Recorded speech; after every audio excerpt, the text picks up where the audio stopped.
الحمد لله رب العالمين الذي هدانا لهذا وما كنا لنهتدي لولا أن هدانا الله نحمده ونستعينه ونستغفره ونؤمن به ونعوذ بالله من شرور أنفسنا ومن سيئات أعمالنا من يهده الله فلا مضل له ومن يضلل فلا هادي له وأشهد أن لا إله إلا الله وحده لا شريك له وأشهد أن محمدا عبده ورسوله أرسله بالهدى ودين الحق ليظهره على الدين كله ولو كره المشركون اللهم صل على محمد وعلى آل محمد كما صليت على إبراهيم وعلى آل إبراهيم إنك حميد مجيد اللهم بارك على محمد وعلى آل محمد كما باركت على إبراهيم وعلى آل إبراهيم إنك حميد مجيد أما بعد فإن خير الحديث كتاب الله وخير الهدي هدي محمد صلى الله عليه وسلم وشر الأمور محدثاتها وكل محدثة بدعة وكل بدعة ضلالة أيها الإخوان والأخوات أوصيكم عباد الله وإياي بتقوى الله أعوذ بالله من الشيطان الرجيم بسم الله الرحمن الرحيم يا أيها الناس اتقوا ربكم الذي خلقكم من نفس واحدة وخلق منها زوجها وبث منهما رجالا كثيرا ونساء واتقوا الله الذي تساءلون به والأرحام إن الله كان عليكم رقيبا يا أيها الذين آمنوا اتقوا الله حق تقاته ولا تموتن إلا وأنتم مسلمون സത്യവിശ്വാസികളെ വിശ്വാസികളെ അല്ലാഹു റബ്ബുൽ ഇസ്സത്തിന്റെ വിധിവിലക്കുകൾ പാലിച്ചുകൊണ്ട് ജീവിതത്തിലുടനീളം തഖ്വയോടുകൂടി നിലകൊള്ളണമേ എന്ന് സ്വന്തത്തോടുന്നതുപോലെ ആദ്യമായി വസിയത്ത് ചെയ്യുകയാണ്. റഹ്മാനായ നാഥൻ യഥാർത്ഥ മുത്തഖീങ്ങളിൽ നാം ഏവരെയും ഉൾപ്പെടുത്തുമാറാകട്ടെ. അല്ലാഹു സുബ്ഹാനഹു വ തആല അവന്റെ ദീനിനെ പരിഭാവനവും പരിപൂർണവുമായ നിലയിലാണ് നമുക്ക് നൽകിയിട്ടുള്ളത്. മനുഷ്യ നിലനിൽപ്പിന്റെയും അതിന്റെ വികാസത്തിന്റെയും എല്ലാ തലങ്ങളെക്കുറിച്ചും അതിന്റെ സുരക്ഷത്തെക്കുറിച്ചും അള്ളാഹു അവന്റെ ദീനിനെ പഠിപ്പിക്കുന്നുണ്ട്. ഏതൊരു സമൂഹത്തിന്റെയും നിലനിൽപ്പ് ആ സമൂഹം ഒരു ആദർശത്തിലൂന്നി കെട്ടുറപ്പയോടുകൂടി നിലകൊള്ളുമ്പോഴാണ് മുഹമ്മദ് നബി സല്ലല്ലാഹു അലൈഹി വസല്ലമക്ക് അള്ളാഹു നൽകിയ ഏറ്റവും വലിയ ഭാഗ്യമാണ് സ്വഹാബത്തുൽ കിറാം. അവിടുത്തെ ഏറ്റവും വലിയ സമ്പത്ത് സ്വഹാബത്തായിരുന്നു. റസൂൽ സല്ലല്ലാഹു അലൈഹി വസല്ലമയെ കേൾക്കാനും അനുസരിക്കാനും സ്വഹാബത്ത് തയ്യാറായപ്പോൾ അവർക്ക് സ്വപ്നതുല്യമായ വിജയങ്ങളാണ് അല്ലാഹു സുബ്ഹാനഹു വ തആല നൽകിയത്. ഇന്ന് ഗൾഫ് യുദ്ധം അനിശ്ചിതമായി നീണ്ടുകൊണ്ടിരിക്കുമ്പോൾ ലോകത്തെമ്പാടും കലുഷിതമായ അന്തരീക്ഷം നിലനിൽക്കുമ്പോൾ പലർക്കും പല ചിന്തകളും വരാറുണ്ട്. ചിലരെല്ലാം എന്താണ് അള്ളാഹു ഇടപെടാത്തത്, എന്താണ് അള്ളാഹു സഹായിക്കാത്തത്, എന്താണ് നിർത്താത്തത്? എന്താണ്? ഇങ്ങനെ പലതരത്തിലുള്ള ചോദ്യം ഇബ്ലീസ് വസ്വാസ് ഉണ്ടാക്കിക്കൊണ്ടിരിക്കുകയാണ്. അല്ലാഹു സുബ്ഹാനഹു വ തആല ആരെയാണ് സഹായിക്കാമെന്ന് പറഞ്ഞത്? ആരെയാണ് അള്ളാഹ് സഹായിക്കാമെന്ന് പറഞ്ഞത്? എല്ലാവരും അള്ളാഹിന്റെ സൃഷ്ടികളാണ്. യഹൂദരും നസാറാക്കളും മുസ്ലിങ്ങളും എല്ലാവരും അള്ളാഹ് സൃഷ്ടിച്ച അള്ളാഹിന്റെ അടിമകളെയാണ്. ഇതിൽ നിന്ന് പ്രത്യേകമായി ഒരു കൂട്ടരെ സഹായിക്കണമെങ്കിൽ ആ കൂട്ടർക്ക് അള്ളാഹു എന്തെങ്കിലും ഒരു പ്രത്യേകത കാണണ്ടേ? രണ്ട് വിഭാഗം മല്ലടിക്കുമ്പോൾ മക്ക മുശ്രിക്കുകളും റസൂൽ സല്ലല്ലാഹു അലൈഹി വസല്ലം ബദറിൽ ഏറ്റുമുട്ടിയപ്പോൾ റസൂലുള്ളാഹിയും സഹാബത്തിനെയും അള്ളാഹ് സഹായിച്ചു. കാരണം എന്തേ? അവർ അള്ളാഹുവിന് വേണ്ടി നിലകൊള്ളുന്നവരാണ്, അള്ളാഹുവിന്റെ ദീനനുസരിച്ച് നിലകൊള്ളുന്നവരാണ്. അള്ളാഹുവിന്റെ റസൂലിന്റെ സഹാബത്തിൽ ഏതെങ്കിലും ഒരാൾ അള്ളാഹു അല്ലാത്തവരെ വിളിച്ച് പ്രാർത്ഥിക്കുന്നവരെ കാണാൻ കഴിയും? റസൂൽ സല്ലല്ലാഹു അലൈഹി വസല്ലമയുടേതല്ലാത്ത ഒരു ത്വരീഖത്തിലൂടെ ഒരു സുന്നത്തിനെ പിൻപറ്റുന്നവരെ കാണാൻ കഴിയും? ഇല്ല. അവരെല്ലാം അള്ളാഹുവിനെയും റസൂലിനെയും ഞങ്ങൾ കേട്ടിരിക്കുന്നു, ഞങ്ങളത് അനുസരിച്ചിരിക്കുന്നു എന്ന് പറഞ്ഞവരാണ്. എന്നാൽ നാം വിലയിരുത്തുമ്പോൾ അതാണ് വിലയിരുത്തേണ്ടത്. അള്ളാഹുവിന്റെ സഹായത്തിന് നമ്മൾ അർഹരായി മാറണം. ലോക മുസ്ലിങ്ങളിൽ എത്ര ശതമാനം തങ്ങളുടെ സന്തോഷവും സങ്കടവും സ്വപ്നങ്ങളും പ്രതീക്ഷകളും അള്ളാഹുവിന്റെ മുമ്പിൽ മാത്രം വെക്കുന്നവരുണ്ട്? പടച്ചവനോട് മാത്രം പറഞ്ഞ് കരയുന്നവർ എത്ര പേരുണ്ട്? കിട്ടിയ അനുഗ്രഹങ്ങൾക്ക് അള്ളാഹുവിനോട് മാത്രം നന്ദി പറയുന്നവർ എത്ര പേരുണ്ട്? ഇവിടെയാണ് വിജയ പരാജയങ്ങളുടെ കണക്കുകൾ നമ്മൾ മനസ്സിലാക്കേണ്ടത്. ഏതായിരുന്നാലും സത്യം ഏത് ഭാഗത്താണോ, നന്മ ഏത് ഭാഗത്താണോ അള്ളാഹു കാണുന്നത്, അവിടെ അള്ളാഹു വിജയിപ്പിക്കുമാറാകട്ടെ. റസൂലുള്ളാഹി സ്വല്ലല്ലാഹു അലൈഹി വസല്ലം ആദ്യകാലത്ത് റോമും അതേപോലെ തന്നെ സൂറത്ത് റൂം എന്നൊരു സൂറത്തുണ്ട് വിശുദ്ധ ഖുർആനിൽ. ആ സൂറത്ത് റൂം ഇറങ്ങുന്ന പശ്ചാത്തലം നസാറാക്കളും മുശ്രിക്കുകളും തമ്മിൽ, അതായത് പേർഷ്യയിൽ ഉള്ള മുശ്രിക്കുകളും റോമിലുള്ള നസാറാക്കളും തമ്മിൽ ഒരു യുദ്ധം നടന്നു. ഒരു വിഭാഗം ബിദ്അത്തുകളും ശിർക്കും അല്പമുണ്ടെങ്കിലും അള്ളാഹുവിനെ ഭാഗികമായി അംഗീകരിക്കുന്ന ഒരു വിഭാഗം, മറ്റൊരു വിഭാഗം അള്ളാഹുവിനെ പാടെ നിരാകരിച്ചുകൊണ്ട് ശിർക്ക് ചെയ്യുന്ന വേറൊരു വിഭാഗം. അപ്പോൾ റസൂൽ സല്ലല്ലാഹു അലൈഹി വസല്ലം റോം വിജയിക്കാൻ വേണ്ടി ആഗ്രഹിച്ചു. ക്രിസ്ത്യാനികൾ വിജയിക്കണമെന്ന് റസൂൽ ആഗ്രഹിച്ചു. മനസ്സ് അള്ളാഹു ഇത് മനസ്സിലാക്കിയിട്ട് പറഞ്ഞ നബിയെ, നിങ്ങൾ ആഗ്രഹം മനസ്സിലായി. അപ്പൊ റോമിനെ പരാജയപ്പെടുത്തി പേർഷ്യ ഒരിക്കലും തിരിച്ചു വരാൻ കഴിയാത്ത രൂപത്തിലൊരു പരാജയമാണ് റോമിന് പേർഷ്യ കൊടുത്തത്. ഭൗതികമായ ചിന്തയിൽ ഒരിക്കലും ഇനി റോമിന് പേർഷ്യ ജയിക്കാൻ കഴിയില്ല. അപ്പോൾ റസൂൽ സല്ലല്ലാഹു അലൈഹി വസല്ലമയോട് അല്ലാഹ് പറയുന്നു, അടുത്ത കാലത്ത് തന്നെ റോം പേർഷ്യയെ ജയിക്കും നബിയെ, സമാധാനപ്പെടും. ഈ ഖുർആൻ ഇറങ്ങിയപ്പോൾ മുശ്രിക്കുകളൊക്കെ ചിരിച്ചു, മക്കയിലെ മുശ്രിക്കുകൾ കളിയാക്കാൻ തുടങ്ങി. അങ്ങനെ അപ്പോൾ അള്ളാഹുവിന്റെ ഈ കലാമിനെ കുറിച്ച് കളിയാക്കാൻ തുടങ്ങി. പക്ഷെ അവിടെ നിന്ന് കുറച്ച് 2-3 വർഷത്തിനുള്ളിൽ റോം അത്ഭുതകരമായ തിരിച്ചുവരവ് നടത്തുകയും പേർഷ്യയെ പരാജയപ്പെടുത്തുകയും ചെയ്തു. ചരിത്രത്തിൽ ഖുർആൻ അള്ളാഹു പറഞ്ഞ അള്ളയാണല്ലോ പരാജയപ്പെടുത്തും ജയിപ്പിക്കുന്നത്, പഠിച്ചോമാണല്ലോ ജയിക്കുന്നത്.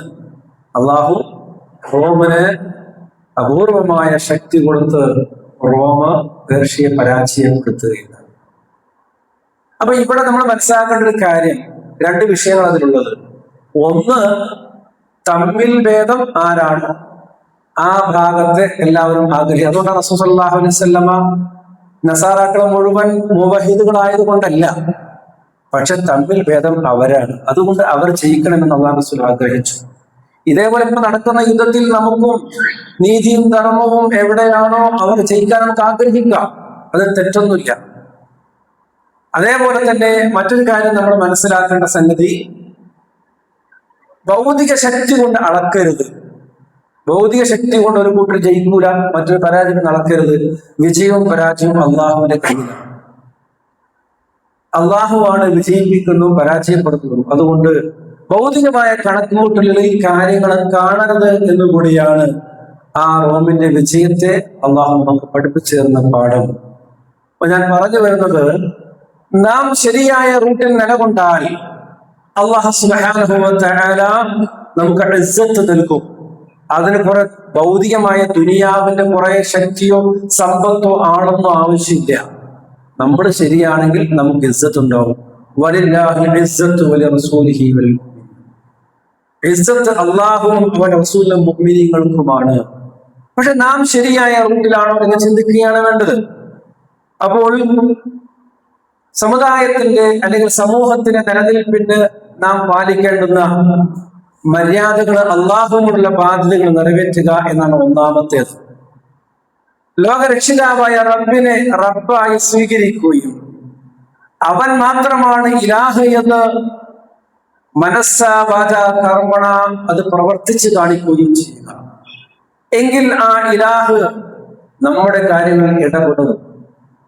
അടുത്തതായിട്ട് സമൂഹത്തിൽ അള്ളാഹു നിർദ്ദേശിച്ച കാര്യങ്ങൾ പാലിക്കുക എന്നുള്ളതാണ്. സമൂഹം ചിന്നിപ്പോകുന്ന നിലപാടുകൾ നമ്മൾ എടുക്കാൻ പാടില്ല. വ്യക്തികൾ തമ്മിലാണെങ്കിലും സമൂഹങ്ങൾ തമ്മിലാണെങ്കിലും അതിന്റെ കെട്ടുറപ്പിനെ ബാധിക്കുന്ന, ഭദ്രതയെ ബാധിക്കുന്ന പ്രവൃത്തികൾ നമ്മളിൽ നിന്നുണ്ടാവാൻ പാടില്ല. വിട്ടുവീഴ്ചകളും ക്ഷമയും സഹനവും കൊണ്ട് നാം സമൂഹത്തിന്റെ ഭദ്രതയെ, കെട്ടുറപ്പിനെ പിടിച്ചു നിർത്തണം. ഒരുപക്ഷെ നമുക്കതിന് വ്യക്തിപരമായി എന്തെങ്കിലും നഷ്ടങ്ങൾ സംഭവിക്കാം. എന്നിരുന്നാലും സമൂഹത്തിന്റെ കെട്ടുറപ്പിന് വേണ്ടി, ഭദ്രതയ്ക്ക് വേണ്ടി നാം ആ കാര്യങ്ങൾ നിലകൊള്ളേണ്ടതുണ്ട്. പ്രത്യേകിച്ച് പരസ്പരമുള്ള പെരുമാറ്റങ്ങൾ, മനസ്സിനെ വിഷമിപ്പിക്കുന്ന വ്യക്തികളാകട്ടെ സമൂഹമാകട്ടെ മനസ്സ് പ്രയാസപ്പെടുത്തുന്ന, മുറിവേൽപ്പിക്കുന്ന വാക്കുകളും പ്രവൃത്തികളും ഇസ്ലാം ശക്തമായി നിരോധിക്കുകയുണ്ടായിട്ടുണ്ട്. പരിഹാസം, ഇന്ന് ഏറ്റവും കൂടുതൽ ആളുകളെ പരിഹസിക്കുന്ന, അതുപോലെ തന്നെ ഇടിച്ചു താഴ്ത്തുന്ന ഒരു സംഗതിയാണ് സോഷ്യൽ മീഡിയ. സോഷ്യൽ മീഡിയയിലൂടെ ആളുകൾ വളരെ മോശമായി, എന്തൊരു നല്ലതാണെങ്കിലും അതിന്റെ ന്യൂനതകൾ, നെഗറ്റീവ് മാത്രം കാണുകയും അത് പെരുപ്പിക്കുകയും എന്നിട്ട് അത് പ്രചരിപ്പിക്കുകയും ആളുകളെ അപമാനിക്കുകയും ചെയ്യുന്ന രീതിയിലേക്ക് ഇന്ന് അപകടകരമായ അവസ്ഥയിലേക്ക് പോയിരിക്കുക. അള്ളാഹു നമുക്ക് നൽകുന്ന ശാസ്ത്രീയമായ അനുഗ്രഹങ്ങളെല്ലാം നമ്മുടെ നന്മയ്ക്ക് വേണ്ടിയാണ് ഉപയോഗിക്കേണ്ടത്. വ്യക്തിപരവും സാമൂഹികമായ നന്മയ്ക്ക് വേണ്ടിയാണ് അത് ഉപയോഗിക്കേണ്ടത്.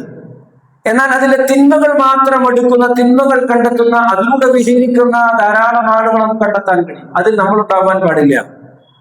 നോക്കൂ, അല്ലാഹു സുബ്ഹാനഹു വ തആല മനുഷ്യന്റെ അഭിമാനത്തിന് വലിയ വിലയാണ് നൽകിയിട്ടുള്ളത്. വലഖദ് കറംനാ ബനി ആദം, തീർച്ചയായും നാം ആദം സന്തതിയുടെ മനുഷ്യരെ നാം അത്യധികം ആദരിച്ചിരിക്കുന്നു, ബഹുമാനിച്ചിരിക്കുന്നു എന്ന് റബ്ബ് തആല പറയുന്നു. അപ്പൊ അള്ളാഹു മനുഷ്യനെ ആദരിച്ചിട്ടുണ്ട്. മനുഷ്യന്റെ അഭിമാനത്തെയും അന്തസ്സിനെയും അവന്റെ വ്യക്തിത്വത്തെയും അള്ളാഹു അംഗീകരിച്ചിട്ടുണ്ട്. അതുകൊണ്ടാണ് ഫിർഔനെ, ഇത്രയും ക്രൂരമായ സ്വഭാവക്കാരനായ ഫിർഔനെ 400-ലധികം വർഷം അന്തസ്സോട് കൂടിയിട്ട് അവനെ ജീവിപ്പിച്ചത്. അള്ളാഹുവിന്റെ സൃഷ്ടിയോട് അവൻ കാണിക്കുന്ന ഒരു ബഹുമാനമാണ്, അവന് കാണിക്കുന്ന ഒരു ആദരവാണ്. കാരണം ഫിർഔനും അള്ളാഹുവിന്റെ സൃഷ്ടിയാണ്, നമ്രൂദും അള്ളാഹുവിന്റെ സൃഷ്ടിയാണ്, അബൂജഹലും അള്ളാഹുവിന്റെ സൃഷ്ടിയാണ്. അവർക്കെല്ലാം വ്യക്തിത്വവും അവർക്കെല്ലാം തന്നെ ജീവിത വിഭവങ്ങളും നൽകി അവരെ ജീവിപ്പിച്ചത് റബ്ബിന്റെ കാരുണ്യമാണ്. അത്രയും മനുഷ്യനെ അവൻ ആദരിക്കുന്നു.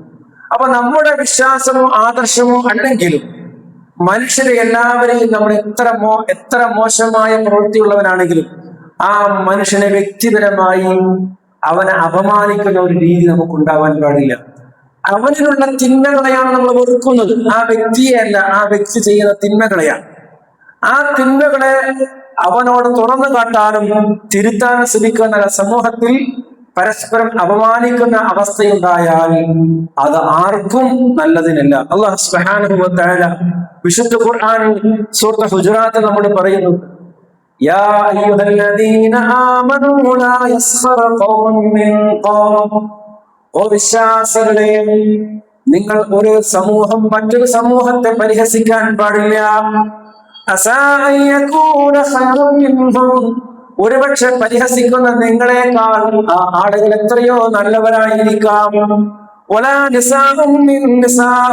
സ്ത്രീകളെ നിങ്ങൾ മറ്റു സ്ത്രീകളെ പരിഹസിക്കാൻ പാടില്ല.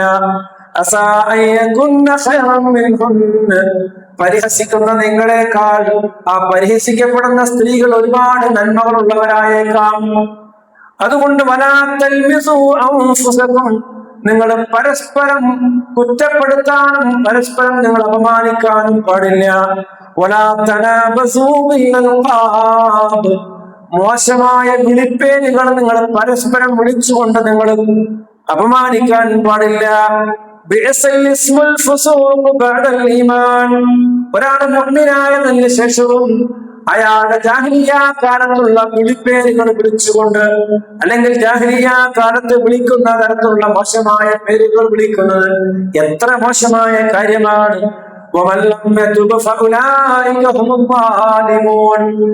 ഈ കാര്യം ചെയ്ത ആളുകൾ തൗബ ചെയ്യുന്നില്ല എങ്കിൽ അവർ തീർച്ചയായും വലിയ അക്രമികൾ അവർ തന്നെയാണ്. ഇവിടെ ഒന്ന് രണ്ട് കാര്യങ്ങൾ അല്ലാഹു പറഞ്ഞു സമൂഹത്തിൽ പാലിക്കേണ്ട മര്യാദകൾ. ഒന്ന്, ഒരു സമൂഹത്തിനെ നമ്മൾ പരിഹസിക്കാൻ പാടില്ല. അത് മുസ്ലിം ആകട്ടെ അമുസ്ലിം ആകട്ടെ. ആ സമൂഹം ഇവരൊക്കെ അങ്ങനെയാണ്, അങ്ങനെയുള്ളവരാണ് അല്ലെ. ചില ആളുകൾ ഭാഷയുടെ പേരിൽ, ചില ആളുകൾ അതേപോലെ തന്നെ വർഗത്തിന്റെ പേരിലെല്ലാം അപമാനിക്കാറുണ്ട്, ചെറുതായി കാണാറുണ്ട്. ആ രീതി പാടില്ല എന്ന് ഇസ്ലാം വിലക്കുകയാണ്. മനുഷ്യ സഹോദരത്തിന്റെയും അവരുടെ പരസ്പരമുള്ള സ്നേഹത്തിന്റെയും അടിസ്ഥാനം അത് തകർത്ത് കളയും എന്നുള്ളത് കൊണ്ടാണ്. അതുപോലെ തന്നെ പ്രത്യേകിച്ച് മുസ്ലിങ്ങൾ വിളിപ്പേരുകൾ വിളിക്കാൻ പാടില്ല. നമ്മുടെ നാട്ടിൽ വട്ടപ്പേര് എന്ന് പറയും അല്ലെ. ഒരാളുടെ ശരീരത്തിന്റെ കാരണം കൊണ്ടോ തൊഴിലിന്റെ കാരണം കൊണ്ടോ മറ്റേതിൽ കാരണം കൊണ്ടോ അയാളെ മോശമാക്കുന്ന ചില പേരുകൾ ഉണ്ടാവും. ആ പേരുകൾ വിളിച്ചിട്ട് പറയാൻ പാടില്ല. ആരാണ് അത്? ഇന്നാളെ, മറ്റാളെ എന്ന് പറഞ്ഞുകൊണ്ട് ഒരു പേരിട്ട് വിളിക്കാൻ പാടില്ല. ചില നാട്ടിൽ പോയാൽ എല്ലാവർക്കും പേരുണ്ടാവും. ചില നാട്ടിൽ പോയാലേ പേര്, സ്വന്തം പേര് പറഞ്ഞ ആർക്കും അറിയില്ല, എന്തെങ്കിലും വട്ടപ്പേരുണ്ടോ. പക്ഷെ മുഅ്മിനീങ്ങൾ ആ രീതികൾ മാറ്റണമെന്നാണ്. നിങ്ങൾക്ക് നിങ്ങളുടെ മാതാപിതാക്കൾ വിളിക്കുന്ന പേരുണ്ടല്ലോ, അത് അള്ളാഹുവിന്റെ റെക്കോർഡാണ്. നാളെ മഹ്ശറിൽ നിങ്ങൾ ആ പേര് കൊണ്ടാ വിളിക്കുക. അതുകൊണ്ട് നല്ല പേര് മക്കൾക്ക് ഇടണമെന്നാണ് റസൂലുള്ളാഹി പറഞ്ഞത്. കാരണം ആ പേര് കൊണ്ടാ മഹ്ശറിൽ വിളിക്കുക. അപ്പോ ആ പേരല്ലാതെ നിങ്ങൾ എന്ത് ചെയ്യരുത്, വേറെ മോശമായ വട്ടപ്പേരുകളിട്ട് വിളിക്കാൻ പാടില്ല. പ്രത്യേകിച്ച് മോശമായ അർത്ഥമുള്ള പേരാണെങ്കിൽ തീരെ വിളിക്കാൻ പാടില്ല. മുഅ്മിനായതിനു ശേഷം അങ്ങനത്തെ പേര് വിളിക്കുന്നത് എത്ര മോശമാണ് എന്ന് അല്ലാഹു സുബ്ഹാനഹു വ തആല പറയാൻ. അതേപോലെ തന്നെ അല്ലാഹു സുബ്ഹാനഹു വ തആല പറയുന്നു, സമൂഹത്തിന്റെ നിലനിൽപ്പിന്റെ ഇസ്ലാം ഒരു മനുഷ്യന് നേർക്ക് നേരെ മാത്രമല്ല, അയാളിന്റെ അഭാവത്തിൽ പോലും അയാളുടെ അഭിമാനം സംരക്ഷിക്കണമെന്നാണ് ഇസ്ലാം പറയുന്നത്. നേർക്ക് നേരെ കാണുമ്പോൾ മാത്രമല്ല, നമ്മളില്ലെങ്കിൽ പോലും നമ്മുടെ അഭിമാനം സഹോദരങ്ങൾ സംരക്ഷിക്കണം. അത് നശിപ്പിക്കാൻ പാടില്ല എന്ന ഒരു സൂക്ഷ്മത ഓരോരുത്തരുടെയും മറ്റു ആളുകളുടെ അഭിമാന സംരക്ഷകരായി കൊണ്ട് അള്ളാഹു ഏൽപ്പിക്കുകയാണ്. നോക്കൂ, റബ്ബ് തആല നമ്മൾ പറയുന്നു, വിശ്വാസികളെ കുറെ കാര്യങ്ങളും പറഞ്ഞു പറയണം. നിങ്ങൾ പരസ്പരം കേൾക്കാതെ, ഒരാള് കേൾക്കാതെ മറ്റാള് അയാളുടെ കുറ്റങ്ങളും കഴിവുകളും പറയാൻ പാടില്ല, പുറം വർത്തമാനം പറയാൻ പാടില്ല. എന്നിട്ട് അല്ലാഹു ഭൂമിക്കുന്നു, നിങ്ങളുടെ സഹോദരന്മാർ മരിച്ചു കഴിഞ്ഞാൽ അവരുടെ ശവം തിന്നാൻ നിങ്ങൾ ഇഷ്ടപ്പെടുമോ? നിങ്ങളുടെ സഹോദരൻ മരിച്ചു കിടക്കുമ്പോ അയാളുടെ പച്ചമാംസം തിന്നാൻ നിങ്ങൾ ഇഷ്ടപ്പെടുമോ? ഫകരിഹ്തുമോ, നിങ്ങളത് വെറുക്കുന്നില്ലേ? അതേപോലെ തന്നെയാണ് നിങ്ങളുടെ സഹോദരൻ ഇല്ലാത്ത സമയത്ത് അയാളുടെ കുറ്റങ്ങളും കുറവുകളും പറയുക എന്നുള്ളത് അയാളുടെ മാംസം തിന്നുന്നതിന്റെ സമമാണ്. അങ്ങനെ ചെയ്യാൻ പാടില്ല. അപ്പോൾ നമ്മൾ മുഅ്മിനാണെങ്കിൽ അള്ളാഹുവിന്റെ ദീന് സ്വീകരിച്ചാൽ നമ്മളില്ലെങ്കിൽ പോലും നമ്മുടെ അഭിമാനം നമ്മുടെ സഹോദരൻ സംരക്ഷിക്കും എന്നുള്ളത് ഈ സമുദായത്തിന്റെ ഒരു പ്രത്യേകതയാണ്. അതുകൊണ്ട് നിങ്ങളിൽ ആരെങ്കിലും ഗീബത്ത് പറയുന്നത് കേട്ടാൽ അത് കൈകൊണ്ട് തടുക്കുക എന്ന് പറഞ്ഞാൽ നിങ്ങൾക്ക് നിങ്ങളുടെ മക്കളോ അല്ലെങ്കിൽ നിങ്ങളുടെ ഭാര്യ ഒക്കെ ആണെന്നുണ്ടെങ്കിൽ എന്ത് ചെയ്യാ, വിളിച്ചു വളർത്തുന്നതാണ് കൊടുക്കുക. പറയുന്നത് തല്ലാൻ നിങ്ങൾക്ക് അധികാരമില്ലാത്തവരാണെങ്കിൽ വായ കൊണ്ട് എതിർക്കുക. വായ കൊണ്ട് പറഞ്ഞാൽ നടക്കില്ല എന്നുണ്ടെങ്കിൽ മനസ്സുകൊണ്ട് വെറുത്തിട്ട് നിങ്ങൾ അവിടെ നിന്ന് പോകണം. ഒരാളെ മറ്റൊരാളെ കുറ്റം പറയുമ്പോൾ അത് കേട്ടിട്ട് ഇങ്ങനെ രസിച്ചുകൊണ്ടിരിക്കരുത്. അത് ആ കുറ്റത്തിൽ നിങ്ങൾക്കും പങ്ക് ലഭിക്കും, ശിക്ഷ ലഭിക്കും അല്ലാഹുവിന്റെ. അപ്പോൾ മാത്രമല്ല അത് നമ്മുടെ കുടുംബക്കാരാവണമെന്നില്ല. ഏതൊരു മനുഷ്യനെ കുറിച്ച് ഗീബത്ത് പറയുന്ന കേട്ടാൽ എന്ത് ചെയ്യണം? ഇത്തഖില്ലാഹ്, അള്ളാഹിനെ സൂക്ഷിക്കണം കേട്ടോ, നിർത്ത് എന്ന് പറയുന്നു. അറിയാതെ മനുഷ്യരിലേക്ക് വന്നു പോകാം. ഇനി വിവാഹ ബന്ധത്തിന് വേണ്ടി അല്ലെങ്കിൽ സമൂഹത്തിനെ ബാധിക്കുന്ന ഒരു വിഷയത്തിൽ അല്ലെങ്കിൽ ഒരു വ്യക്തിയുടെ അഭിമാനത്തെയോ ജീവനെയോ ബാധിക്കുന്ന ഒരു വിഷയമാണെങ്കിൽ പറയാം. പക്ഷെ അങ്ങനെ പറഞ്ഞാലും ഉടനെ പറയണം അല്ലാഹുവേ ഞങ്ങൾക്കും അദ്ദേഹത്തിന് നീ പുറത്തു തരണേ പടച്ചോനെ എന്ന് പ്രാർത്ഥിക്കണം. അറിയാതെ ഞാനും വന്നു പോയാൽ ഞങ്ങൾക്കും അദ്ദേഹത്തിന് നീ പുറത്തു തരണേ പടച്ചോനെ എന്ന് പ്രാർത്ഥിക്കണം. എന്ന് പറഞ്ഞാൽ ഒരാളെ കുറിച്ച് നല്ലോണം പറഞ്ഞിട്ട് ഇത് പറഞ്ഞുകൊണ്ട് കാര്യമില്ല. സംസാരത്തിന്റെ അറിയാതെ മനുഷ്യൻ നിങ്ങൾക്ക് വന്നു പോയാൽ ഉടനെ നിർത്തുകയും എന്ന് പറയുകയും ചെയ്യാം. ഒരാളുടെ കുറ്റവും കുറവും പറയാൻ അള്ളാഹു അനുവദിച്ച ചില രംഗങ്ങളുണ്ട്. ഒന്നൊരു വിവാഹം ആലോചിക്കുകയാണെങ്കിൽ ഒഴിച്ചുകൂടാൻ പറ്റാത്ത തെറ്റാണ് മദ്യപാനി, വ്യഭിചാരി, മുശ്രിക്ക് അല്ലെങ്കിൽ അങ്ങനെ തീവ്രവാദി തുടങ്ങി എന്തെങ്കിലും പറ്റാത്ത ഗുണങ്ങളുണ്ടെങ്കിൽ അത് പറയണം. ആ കുട്ടിയെ അല്ലെങ്കിൽ ആ ചെറുക്കനെ അതിന് രക്ഷപ്പെടുത്തണം. അത് മൂടി വെക്കാൻ പാടില്ല. എന്നാൽ ചെറിയ തെറ്റുകളെ കണ്ടി പറയരുത്. അതെല്ലാം മനുഷ്യന്മാരുള്ളതാണ്. അതല്ലാതെ ഇതുപോലുള്ള സബുൽ മുബിഖാത്തായ തെറ്റുകളോ സമൂഹത്തിനെ ബാധിക്കുന്ന തീവ്രവാദിക്കാണെങ്കിൽ അത് പറയണം. അത് പോയി പഠനത്തിൽ പറയണം. അത് അനുവദനീയമായ ഗീബത്താണ്. ഒരാളെ ഇസ്ലാം പള്ളി പ്രസിഡന്റായി തെരഞ്ഞെടുക്കുക, അല്ലെങ്കിൽ പള്ളിയുടെ സെക്രട്ടറിയെ തെരഞ്ഞെടുക്കുക, അല്ലെങ്കിൽ സംഘടനയുടെ സെക്രട്ടറി ആയിട്ട് അമീറായിട്ട് തെരഞ്ഞെടുക്കുക. അപ്പോൾ അയാൾ അതിൽ പറ്റാത്ത ആളാണെങ്കിൽ അത് പറയണം. പലിശ വാങ്ങുന്ന ആളാണോ, അല്ലെങ്കിൽ വാക്ക് പാലിക്കാത്ത ആളാണോ, വാങ്ങിയ കൊടുക്കാത്ത ആളാണോ, അല്ലെങ്കിൽ മറ്റെന്തെങ്കിലും മോശമായ സ്വഭാവമുള്ള ആളാണോ എങ്കിൽ പറയും അയാൾ എങ്ങനെ സ്വഭാവമുള്ള ആളാണ്, അതുകൊണ്ട് അയാൾ ഇതിനെ കൊള്ളൂല. കാരണം അല്ലെങ്കിൽ യോഗ്യതയില്ലാത്ത ആളുകൾ ആ സ്ഥാനത്ത് വരും, സമുദായത്തെ തന്നെ നശിപ്പിക്കും എന്നതുകൊണ്ട് ഇങ്ങനെയുള്ള സന്ദർഭങ്ങളിലാണ് ഗീബത്ത് പറയാൻ ശറഈൽ അനുവദിക്കപ്പെട്ട സന്ദർഭങ്ങൾ. അല്ലാത്ത സമയങ്ങളൊന്നും ഗീബത്ത് പറയാൻ അനുവാദമില്ല. അതുകൊണ്ട് ശ്രദ്ധിക്കണം. പരസ്പരമുള്ള അഭിമാനം അത് വളരെ വലുതാണ്. അല്ലാഹു പറഞ്ഞു ഇന്ന ദിമാഅകും വഅംവാലുകും വഅറാദുകും ഹറാമുൻ അലൈക്കും കഹുർമതി യൗമികും ഹാദാ ഫീ ശരീകും ഹാദാ വബലദികും ഹാദാ. ഹജ്ജിൽ മക്കത്തിൽ ആ മിനയിലെ നമറയിൽ വെച്ചുകൊണ്ട് റസൂൽ പറഞ്ഞു, ഈ ദിവസം പോലെ, മാസം പോലെ, ഈ സ്ഥലം പോലെ നിങ്ങൾ ഓരോരുത്തരുടെയും ജീവനും സ്വത്തും അഭിമാനവും അള്ളാഹുവിൽ പവിത്രമാണ്. അത് ഹനിക്കുന്നവനെ അള്ളാഹു ശിക്ഷിക്കുക തന്നെ ചെയ്യും. അത് പവിത്രമാണ് എന്ന് അള്ളാഹു പഠിപ്പിക്കുന്നു. അപ്പൊ അത്രമാത്രം മനുഷ്യന്റെ അഭിമാനത്തിന്, ഇസ്സത്തിന് ഇസ്ലാം പ്രാധാന്യം നൽകുന്നുണ്ട് എന്ന് നമ്മൾ മനസ്സിലാക്കേണ്ടതുണ്ട്. അതുകൊണ്ട് നമ്മുടെ പരസ്പരമുള്ള പെരുമാറ്റത്തിൽ മറ്റൊരാളുടെ അഭിമാനം തകരുന്ന വാക്കുകളോ പ്രവൃത്തി ഉണ്ടാവാൻ പാടില്ല എന്ന് നമ്മൾ മനസ്സിലാക്കേണ്ടതുണ്ട്. നോക്കൂ, ഈ ആയത്ത് ഇറങ്ങാനുണ്ടായ കാരണം ഇമാം ഖുർത്തുബി റഹിമഹുല്ലാഹ് അദ്ദേഹം തഫ്സീറിൽ പറയുന്നുണ്ട്. അമ്മാർ, യാസിർ, ഖബാബ്, സൽമാൻ ഫാരിസി തുടങ്ങിയ സഹാബിമാര് സാമ്പത്തികമായി കുറച്ച് പിന്നിലായിരുന്നു. അവരുടെ വസ്ത്രമൊക്കെ ഒരു പാവപ്പെട്ട ആളുകളാണ്, വസ്ത്രമൊക്കെ കുറവാണ്. അപ്പൊ ഇവരെ അവിടെയുള്ള പല ധനാഢ്യന്മാരായ ആളുകൾ കണ്ടു കഴിഞ്ഞാൽ ചിരിക്കുക, വസ്ത്രത്തെ നോക്കി കണ്ണു കാട്ടുക, അങ്ങനെയൊക്കെയുള്ള ഒരു രീതികൾ ഉണ്ടായപ്പോൾ അത് റസൂലുള്ളാഹിന്റെ ശ്രദ്ധയിൽപ്പെട്ടു. അള്ളാഹു ആയത്തിറക്കൽ നിങ്ങൾ അങ്ങനെ പരിഹസിക്കാൻ പാടില്ല എന്ന് പറഞ്ഞുകൊണ്ട്. അപ്പോൾ മുഅ്മിനീങ്ങൾ തമ്മിലെ വസ്ത്രത്തിന്റെ പേരിലോ അല്ലെങ്കിൽ കുടുംബത്തിന്റെ പേരിലോ അല്ലെങ്കിൽ ജോലിയുടെ പേരിലോ ഒന്നും എതിർത്ത് പരിഹസിക്കാൻ പാടില്ല എന്നുള്ളതാണ്. മാത്രമല്ല അല്ലാഹു സുബ്ഹാനഹു വ തആല ഒരു സൂറത്ത് തന്നെ ഇറക്കിയിട്ടുണ്ട്, സൂറത്ത് ഹുമസ. എന്താ റബ്ബ് പറയുന്നത്? വൈലുൽ ലികുല്ലി ഹുമസത്തിൽ ലുമസ, മനുഷ്യരെ വൈലുൽ ലികുല്ലി ഹുമസത്തിൽ ലുമസ, ഇടിച്ചു താഴ്ത്തി കുത്തി പറയുന്ന ആളുകൾ, ചെയ്ത തെറ്റുകൾ ഇങ്ങനെ എടുത്ത് കുത്തി കുത്തി കുടുംബത്തെയും സമൂഹത്തെയും അല്ലെങ്കിൽ വ്യക്തിയെയും അവന്റെ തെറ്റുകൾ പറഞ്ഞിങ്ങനെ കുത്തി പറയുന്ന ആളുകൾ, ലുമസ, അവന്റെ രൂപമോ ഗോത്രമോ വസ്ത്രമോ ശരീരമോ നോക്കിയിട്ട് അവനെ തരം താഴ്ത്തി പറയുന്ന ആളുകൾ, ഈ രണ്ട് സ്വഭാവമുള്ള ആളുകളും വൈലും, അവർ നാശത്തിലാണ്, അവർ നശിച്ചിരിക്കുന്നു എന്നുള്ള പറയാണ്. അവരുടെ വിചാരം എന്താണെന്നോ, അവരുടെ കയ്യിലുള്ള പൈസയോ അല്ലെങ്കിൽ അധികാരമോ സമ്പത്തോ അവരെ എന്നും ഇങ്ങനെ നിരന്തരമായി അന്തസ്സിൽ വെക്കുമെന്ന് അവർ വിചാരിക്കുന്നു. അങ്ങനെ വിചാരിക്കണ്ട കേട്ടോ.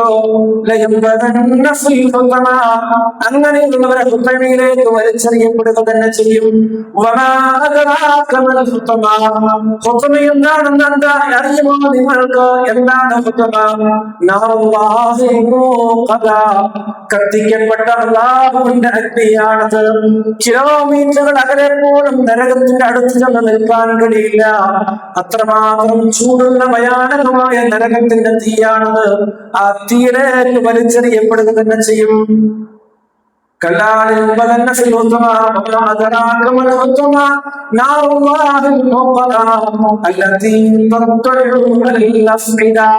ദുനിയാവിലെ തീയനെ പോലെ കണക്കാക്കണ്ട.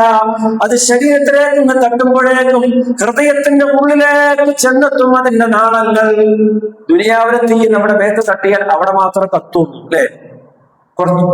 എത്രത്തോളം കത്തും അനുസരിച്ച് ഉള്ളിലേക്ക് പോകും. പക്ഷെ നരകത്തിലെത്തി അങ്ങനെ ഒന്ന് തട്ടുമ്പോഴേക്കും ഹൃദയത്തിന്റെ ഉള്ളിലേക്ക് എത്തും ആ തീ. അത്ര പവർഫുള്ളായ തീയാണത്.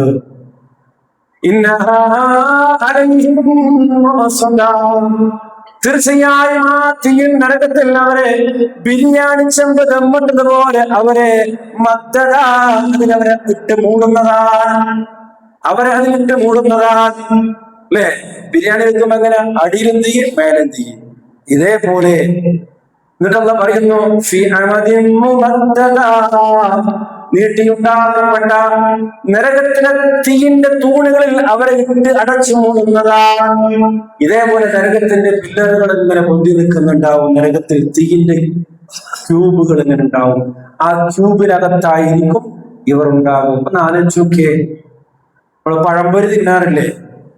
ആ പഴംപൊരി കിടക്കുന്നത് പോലെ തീയിന്റെ ക്യൂബിനകത്ത് കിടന്ന് പുറത്തേക്ക് ഇങ്ങനെ കാണും, ഇങ്ങനെ പെട്ടയുന്നത്. ഒരവസ്ഥ. ഇത് കൊലപാതകം ചെയ്തവർക്കല്ല, വ്യഭിചരിച്ചവർക്കല്ല, അതുപോലെ നമ്മൾ വിചാരിക്കുന്ന വലിയ പാപം വിചാരിക്കുന്നത് ചെയ്തവർക്കല്ല.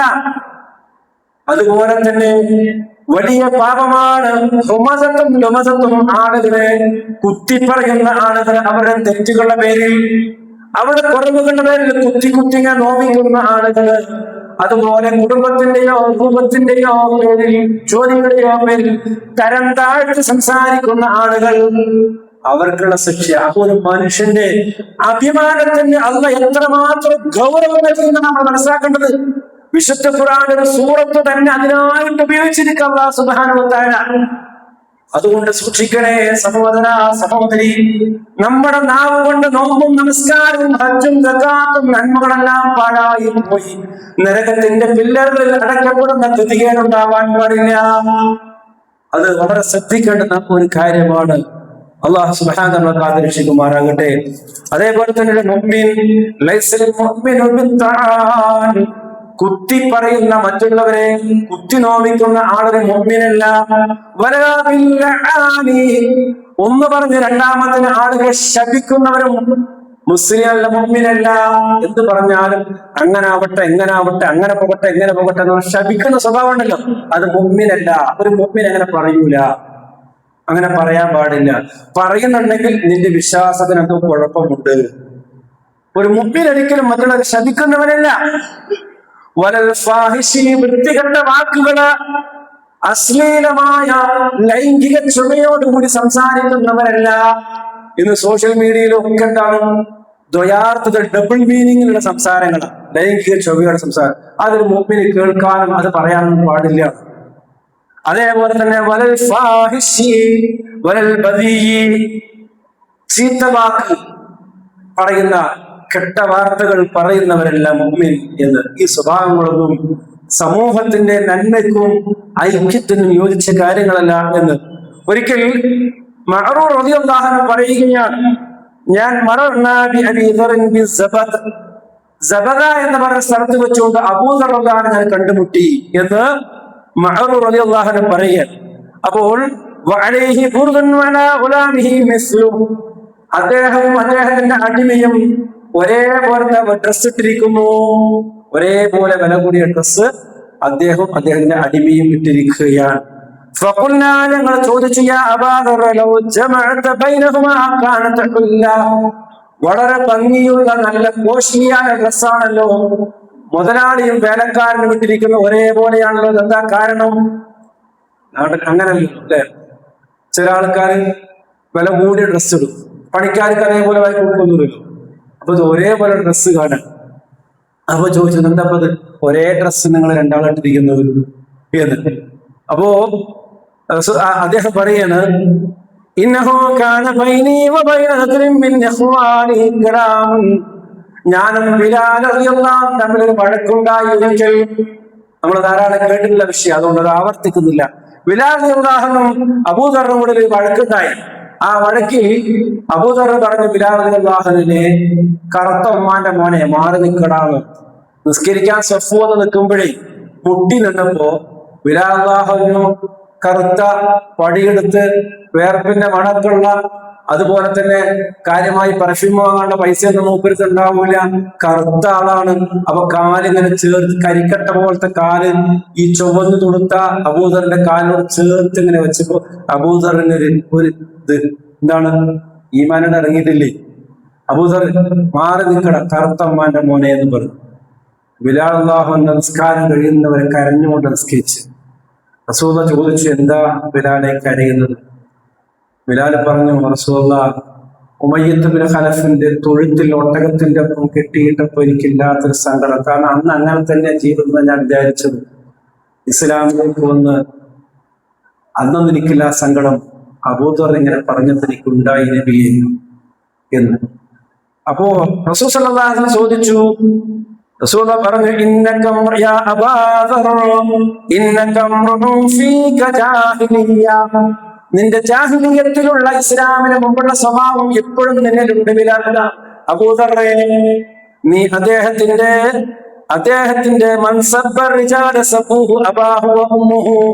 ഒരാളെ അയാളുടെ ഉമ്മയെയും വാപ്പയെയും പറഞ്ഞുകൊണ്ട് നീ അപമാനിക്കുകയാണോ? അതുകൊണ്ട് നീ ചെയ്ത് ശരിയല്ല. അവർ നിങ്ങളുടെ സഹോദരങ്ങളാണ്. അടിമകളായോ വേലക്കാരായോ നിങ്ങളുടെ കൂടെയുള്ള ആളുകള്, അവർ നിങ്ങളുടെ സഹോദരങ്ങളാണ്. അല്ലാഹുവാണ് നിങ്ങളുടെ കൈകളിൽ അവരെ ഏൽപ്പിച്ചിട്ടുള്ളത്. അതുകൊണ്ട് നിങ്ങൾ കഴിക്കുന്ന അതേ ഭക്ഷണം തന്നെ അവർക്കും കഴിക്കാനും കൊടുക്കണം. നിങ്ങൾ കൊടുക്കുന്ന അതേ ഡ്രസ് തന്നെ അവർക്ക് നിങ്ങൾ കൊടുക്കണം. അവർക്ക് എടുക്കാൻ കഴിയാത്ത ജോലി നിങ്ങൾ കൊടുക്കാൻ പാടില്ല. ഇനി അത് ചെയ്യൽ നിർബന്ധമാണെങ്കിൽ അതിന്റെ കൂടെ നിങ്ങളും കൂടിയിട്ട് അവരെ സഹായിച്ചു കൊടുക്കണം. ഇതൊക്കെ വേലക്കാരോട് കാണിക്കേണ്ട മര്യാദ ഇസ്ലാം പഠിപ്പിക്കുക. എന്നിട്ട് അബൂദർ റളിയല്ലാഹു പറയുകയാണ്, അതുകൊണ്ട് അന്ന് മുതൽ ഇന്ന് വരെ ബിലാലിന് മാത്രമല്ല എന്റെ കീഴിലുള്ള അടിമകൾക്കൊക്കെ ഞാൻ ഇടുന്ന അതേ ഡ്രസ് അവർക്കും കൊടുക്കും, ഞാൻ കഴിക്കുന്ന അതേ ഭക്ഷണം അവർക്കും കൊടുക്കും. അതാണ് ഇസ്ലാം. അതാണ് ഇസ്ലാം. മനുഷ്യന്റെ അഭിമാനത്തിന്റെ വെറുതെ വഴന്ന് പറയലല്ല ഇസ്ലാമിനോട്. സമത്വം 30 വർഷം ഈ ലോകത്ത് ഇസ്ലാമിക ഭരണത്തിൽ കാണിച്ചു കൊടുക്കുക. 30 വർഷം അബൂബക്കർ റളിയല്ലാഹു, ഉമർ റളിയല്ലാഹു, ഉസ്മാൻ റളിയല്ലാഹു, 4 ഖലീഫമാര് 30 ചില്ലാനും വർഷം ഈ ലോകത്ത് എന്താ ഇസ്ലാം ശരിക്കും പ്രാക്ടിക്കലായിട്ട് കാണിച്ചു കൊടുത്തതാണ്.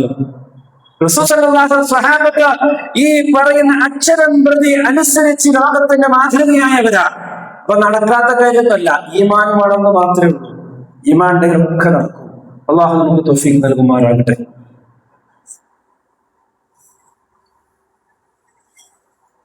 ഇന്നൽ ഹംദലില്ലാഹ് കസീറൻ ത്വയ്യിബൻ മുബാറകൻ ഫീഹി റബ്ബുനാ ഖൈറല്ലാഹ് وصلى الله وسلم على نبينا محمد وآله يا أيها الذين آمنوا اتقوا الله حق تقاته ولا تموتن إلا وأنتم مسلمون.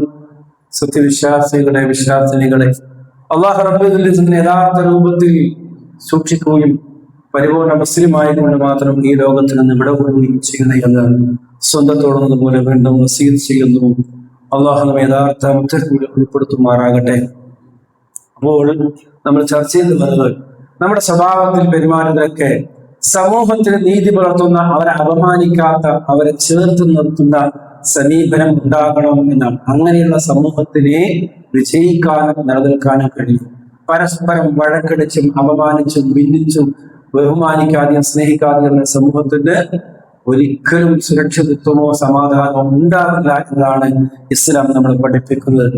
അതുകൊണ്ട് തന്നെ പ്രത്യേകം ശ്രദ്ധിക്കേണ്ട, സോഷ്യൽ മീഡിയ ഉപയോഗിക്കുമ്പോൾ നമ്മുടെ അമലുകളൊക്കെ അതിലൂടെ ചോർന്നു പോകാൻ ശ്രദ്ധിക്കണം. മെസ്സേജുകൾ ഫോർവേഡ് ചെയ്യുമ്പോൾ 100% ഉറപ്പുള്ളത് മാത്രമേ ഫോർവേഡ് ചെയ്യാൻ പാടുള്ളൂ. അതേപോലെ തന്നെ ധാരാളം അതിൽ സമയം ചെലവഴിച്ചാൽ ഈമാൻ ഇല്ലാതെയായി പോകും, സ്വഭാവം മാറും. കുട്ടികളുടെ സ്വഭാവം മാറി. എങ്ങനെ മാറിയത്? ഈ സോഷ്യൽ മീഡിയ റീൽസ് ഇങ്ങനെ കാണാം. ആ റീൽസിൽ ഇങ്ങനെ ഓരോന്നും ഇങ്ങനെ അഭിനയിക്കണത് ഉള്ള കാര്യമല്ല, നുണയാണ്. അധികം 99% റീൽസും നുണയാണ്, ഉണ്ടാക്കിയിട്ട് ഇങ്ങനെ കാണിക്കുക. എന്നിട്ട് അതിങ്ങനെ കണ്ടിട്ട് ഇസ്ലാം അങ്ങനെയാണ്, ഇസ്ലാമിന്റെ ബഹുഭാരത്തെ ഇങ്ങനെയാണ്, അതാണ് ഇതാണ്. കാരണം ഇസ്ലാമിന്റെ ശത്രുക്കളുള്ള റീൽസുകൾ ഉണ്ടാക്കി ചെറിയ മനസ്സുകളെ സ്വാധീനിക്കാൻ ദൈവനിഷേധവും ഇസ്ലാം മതനിഷേധവും ഇങ്ങനെ റീൽസുകളായിട്ട് എങ്ങനെ വിടുക. അതുകൊണ്ട് കുട്ടികളെ നിയന്ത്രിക്കണം. റീൽസല്ലേ കുട്ടി കാണുന്നത് വിട്ടു കഴിഞ്ഞാൽ അതിനനുസരിച്ച് കുട്ടികളുടെ സ്വഭാവം മാറും. എതിർത്ത് പറയുന്നവർ, നിസ്കരിക്കാത്തവർ, മതനിഷേധികൾ, സാമൂഹിക പ്രതിബദ്ധതയില്ലാത്ത ആളുകളായിട്ടാണ് യുവതിയുവാക്കൾ ഇന്ന് വളർന്നു വരുന്നതിന് പ്രധാന കാരണം സോഷ്യൽ മീഡിയയാണ്. മക്കള് മൊബൈൽ വാങ്ങി നെറ്റ് കയറ്റി കയ്യിൽ കൊടുക്കുമ്പോൾ ചിന്തിക്കണം, ഇതെനിക്ക് ദുനിയാവിലും ആഖിറത്തിലുമുള്ള എന്റെ സ്വത്താണ്, എന്റെ കുട്ടി എന്റെ ശത്രുവാകരുത് എന്നൊരു മുൻകരുതൽ ഉണ്ടാകണം. അല്ലാഹു സുബ്ഹാനഹു വ തആല നമ്മെ നമ്മുടെ മക്കളെ കാത്തു രക്ഷിക്കുമാറാകട്ടെ. ഒരു സ്ത്രീ അതിന്റെ പ്രസവത്തിൽ 2 കാലുകളും സ്വാധീനം നഷ്ടപ്പെട്ടു. 2 കാലിന്റെ സ്വാധീനം പ്രസവത്തിൽ നഷ്ടപ്പെട്ടു. അള്ളാഹുവിന്റെ വലിയൊരു പരീക്ഷണമാണ്. അള്ളാഹു സുബ്ഹാനഹു വ തആല അവർക്ക് ആരോഗ്യം വീണ്ടും കൊടുക്കുമാറാകട്ടെ, ഹിദായത്ത് തഖ്വീം കൊടുക്കുമാറാകട്ടെ. അവർക്ക് വേണ്ടിയുള്ളത് അന്നത്തെ കൾച്ചർ അവരെ ചികിത്സയ്ക്ക് വേണ്ടിയിട്ട് അതുകൊണ്ട് കഴിയാവുന്ന പരമാവധി സഹായങ്ങൾ ചെയ്യുക. അള്ളാഹു വലിയ പരീക്ഷണങ്ങൾ, ആപത്തിൽ നമ്മെ സമൂഹത്തിൽ കാത്തുരക്ഷിക്കുമാറാകട്ടെ. اللهم اغفر للمؤمنين والمؤمنات والمسلمين والمسلمات الأحياء منهم والأموات إنك مجيب الدعوات يا قاضي الحاجات. اللهم أجرنا من النار، اللهم أجرنا من النار، اللهم أجرنا من النار، ولا تشعل قلنا بالنار، ولا تجعلنا من حطب النار، فإنها بئس الدار وبئس المصير وبئس القرار. ربنا اغفر لنا ولإخواننا الذين سبقونا بالإيمان ولا تجعل في قلوبنا غلا للذين آمنوا ربنا إنك رؤوف رحيم. صلى الله وسلم على محمد وآله والحمد لله.